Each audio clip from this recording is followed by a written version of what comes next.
Boys and girls, it is time for our read aloud.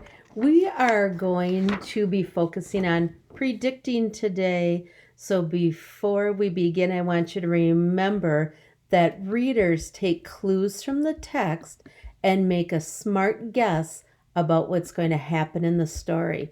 And lots of times, as you're reading longer books, you may be making predictions in your head as you're going through the story. So I'm going to stop towards the end of the story today and have you do a prediction.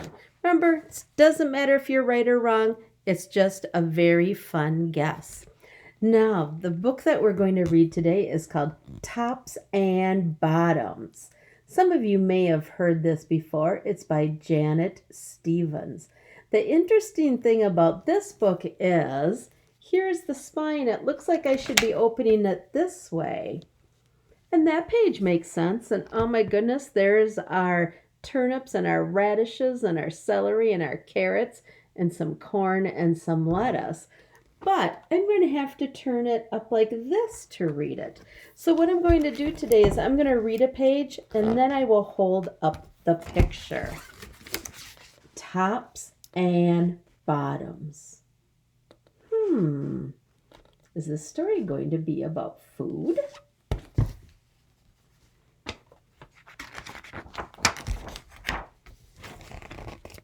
Once upon a time, there lived a very lazy bear who had lots of money and lots of land.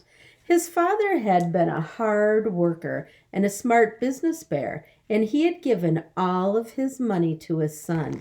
But all Bear wanted to do was sleep.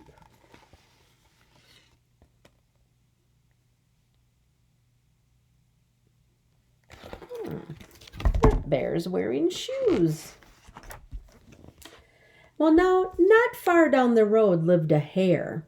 Although Hare was clever, he sometimes would get into trouble. He had once owned land too, but now he had nothing. He had lost a risky bet with a tortoise and had sold all of his land to Bear to pay off the debt, which means he had money to owe. Hare and his family were in very bad shape. The children were so hungry. "Father Hare, we must think of something," Mrs. Hare cried one day. So Hare and Mrs. Hare put their heads together and cooked up a plan. Look at all those children they have living in a shoe. It goes all the way up there, so it looks like there's the tunnel down. There's even more rabbits up there. This is a very tall book. The next day, Hare hopped down the road to Bear's house. Bear, of course, was asleep. "Hello, Bear, wake up. It's your neighbor, Hare, and I have an idea." Bear opened one eye and grunted. "We can be business partners," Hare said.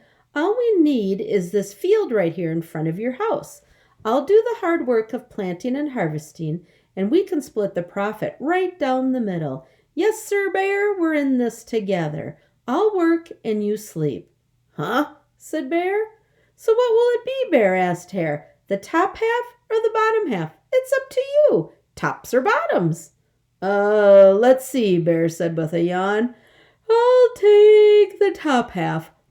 Hare, "Yeah, right, tops." Hare smiled. "It's a done deal, Bear." So what do you mean, do you want the tops or the bottoms? Oh, Bear, he's a crazy sleeper.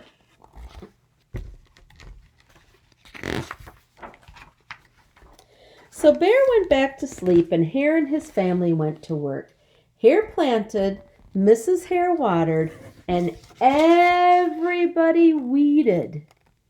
Oh, so it looks like they planted some seeds. And then they were taking out the yellow flowers for the weeds. Could those yellow flowers be dandelions? And look at Bear, all he did was snooze. That's nice of the rabbit family to help out. Bear slept as the crops grew. Well, when it was time for the harvest, Hare called out, "Wake up, Bear!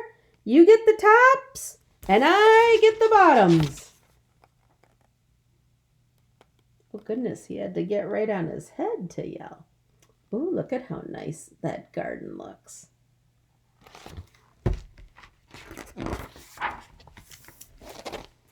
Hare and his family dug up the carrots, the radishes, and the beets. Hare plucked off all the tops and tossed them into a pile for Bear, and he put the bottoms aside for himself. So Rabbit's keeping the bottoms. Bear's getting the tops because that's what he wanted. Ooh, what would you rather have, the bottoms or the tops?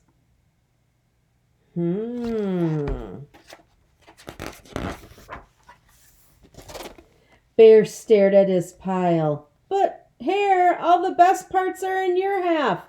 You chose the tops, Bear, Hare said. Now, Hare, you've tricked me. You plant this field again, and this season, I want the bottoms. Hare agreed. It's a deal, Bear. Wow, I think Rabbit's family is going to be happy with all those vegetables coming home.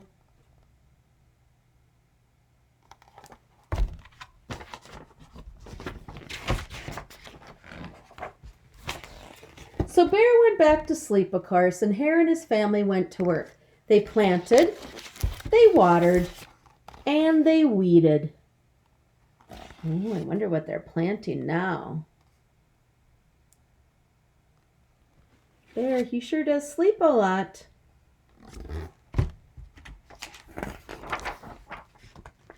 Bear slept as the crops grew. Well, when it was time for the harvest, Hare called out, "Wake up, Bear! You get the bottoms, and I get the tops." Can you tell what it is there that he planted? I can't. Hare and his family gathered up the lettuce, the broccoli, and the celery. Hare pulled off the bottoms for Bear and put the tops in his own pile. Oh my goodness. So Bear got all the roots and Rabbit got all the tops, which was the part you eat. Oh, I wonder what Bear's going to say when he wakes up. Bear looked at his pile and scowled. "Hare, you've cheated me again." "But Bear," Hare said, "you wanted the bottoms this time." Bear growled, "You plant this field again, Hare. You've tricked me twice, and you owe me one season of both tops and bottoms." "Oh, you're right, poor old Bear," sighed Hare. "It's only fair that you get both tops and bottoms this time. It's a done deal, Bear." All right, friends, this is where I want you to make a prediction. Whoops. Hare tricked Bear when he chose the top half of the crops and when he chose the bottom half of the crops. What do you think will happen now that Bear has picked the tops and the bottoms? Make that prediction in your head.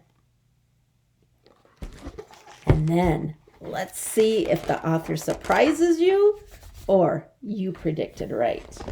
So Bear, of course, he went back to sleep, and Hare and his family went to work. They planted, watered, and weeded, then watered and weeded some more. Ooh, they did it twice this time.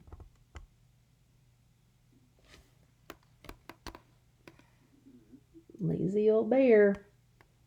Still has his shoes on. Bear slept as the crops grew. And of course, when it was time for the harvest, Hare called out, "Wake up, Bear! This time you get the tops and the bottoms."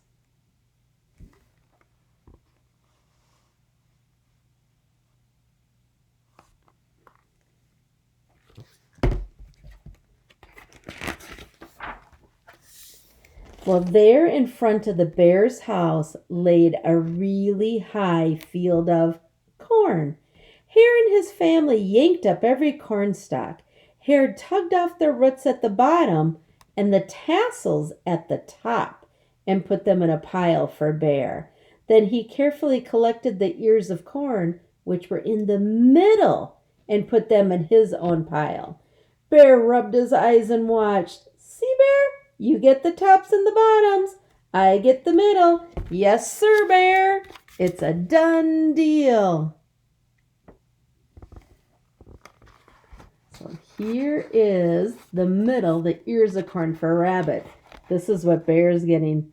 Tops and bottoms. Well, by now, Bear was wide awake. That's it, Hare, he hollered. From now on, I'll plant my own crops and take the tops, bottoms, and middles. Hare and his family scooped up the corn and hopped all the way towards home.